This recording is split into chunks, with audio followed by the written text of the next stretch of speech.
Joining me now is Michael Goodwin, columnist for the New York Post and Fox News contributor. Michael, thanks so much for joining us on the U.S. Report. And first of all, I want to talk to you about New York, which is a very Democrat state with 29 crucial electoral votes. But the Democrat governor there, Kathy Hochul, isn't doing so well. You've written in the New York Post that she is ignoring high taxes, rampant crime, failing schools, and a declining quality of life. People are leaving in droves. New York hasn't gone to the Republicans since 1984, and it's very early on in the cycle. But I'm wondering, do you think could all of these problems in New York State wind up putting New York in play for the GOP in 2024? Well, thank you, James.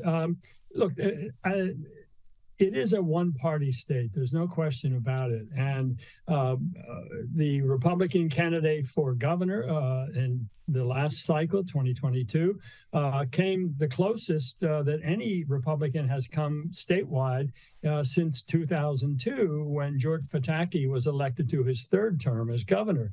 So since then, for 20 years, we've had an entirely blue state operation. United States senators, both houses of the legislature have veto-proof majorities for the Democrats. And here you have a Democrat, Kathy Hochul, who was just elected to her own first term. She replaced Andrew Cuomo, the disgraced Andrew Cuomo, when he was forced to resign. But Hochul won election in a fairly narrow way for a Democrat in New York. And her performance is so dispiriting that we've got all these problems with crime, with people. New York leads America in all the states of losing population. That's how bad it is. People are fleeing this state, and California especially too. But New York is number one when it comes to population loss. And so you have all these problems of the quality of life. You have a super tax structure, which is just ruinous. You have layers upon layers of regulation. You have crime soaring through the roof again. You have this declining quality of life everywhere. And now, certainly, the cost of living here is a big part of that. But Kathy Hochul, the governor, has singled out housing, the price of housing, as the number one issue. And I joke in the column that it reminds me of Mark Twain's great line, that the difference between the right word and a word is the difference between lightning and the lightning bug. And Kathy Hochul has seized on the lightning bug here by saying, you know, housing is the issue. She doesn't do anything about crime. She's actually adding to the tax burden.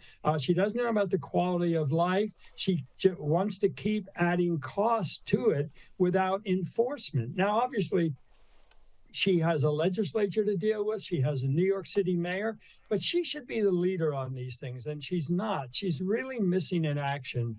And as I write in the column, you know, she was the lieutenant governor for 8 years. She has served as governor for about 14 months of Andrew Cuomo's term, actually about 16 months.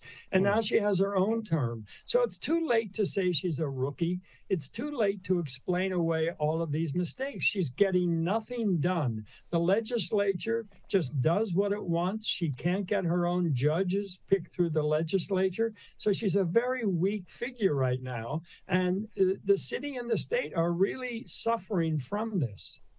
Indeed. Now, I want to move on, though, to another topic here, which we're not hearing enough about, and I think this is about what is going on with the Biden family. It has now been reported that first brother James Biden, or Jim Biden, was hired to help a Philadelphia construction company resolve a decades-old dispute with the Saudi government, making millions of dollars because he was a sibling of then Vice President Joe Biden. Now, Michael, this is really starting to look like the whole Biden family is involved in using Joe's career for influence peddling, isn't it? I would say that's an accurate portrayal, that the whole family, this is a family affair. It has been all along. He has another brother, Frank, who's also gotten government contracts in the past. His sister has been involved in some of these deals, a woman named Valerie.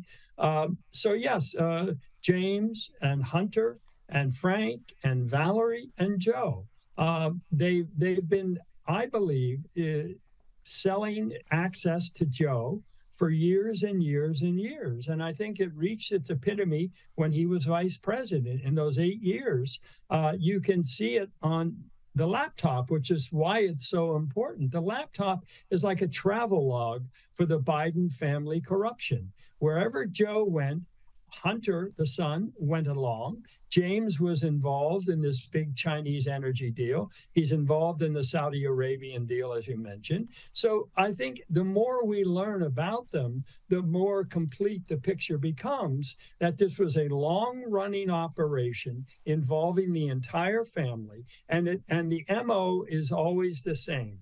Joe's name, Joe's title are somehow being sold. Not necessarily because he did anything, that remains to be seen. But they are getting these jobs, the family, because Joe has government power. Now, whether he wielded that power to help, that is part of what the investigations are about. But I am convinced that Joe Biden is not just a passive player in this. I am convinced that he was very actively involved in the family business. Michael Goodwin, we'll have to leave it there, but thank you so much. And never forget that roadmap, that laptop you talk about, was dismissed by so many in the FBI and the media as just fake news.